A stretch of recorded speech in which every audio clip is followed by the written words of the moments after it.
কেন ওই পারের মানুষটা তোমার সঙ্গে থাকতে চাইছে না এটা তুমি বুঝতেই চাও না। তোমার মাথাতে কিছু বদ্ধমূল স্মৃতি আছে, যে স্মৃতিগুলোতে ও তোমাকে কথা দিয়েছিল, আমি এটা করব, আমি এটা করব না, তোমার সঙ্গে থাকবো, হাতটা কখনো ছেড়ে যাব না, তোমার সঙ্গে পালিয়ে যাব, আরো হাজার রকমের পজিটিভ কথা ও তোমাকে বলেছিল, যে কথার জালগুলোর থেকে তুমি বেরোতে পারছো না। যে এই কথাগুলো বলতে পারে সে এই কাজটা কেমনভাবে করতে পারে, এটাই তোমার সবচাইতে বড় প্রশ্নচিহ্ন, যে ও তো এই কথাগুলো বলেছিল।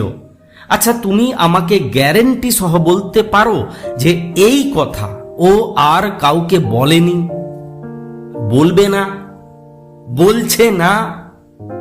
বলতে পারবে না, কারণ সেই কনফিডেন্স তোমার ভেতরে নেই। তুমি বর্তমানে যে মানুষটাকে দেখছো সেই মানুষটার সঙ্গে অতীতের ওই মানুষটার মেলবন্ধন করতেই পারছো না।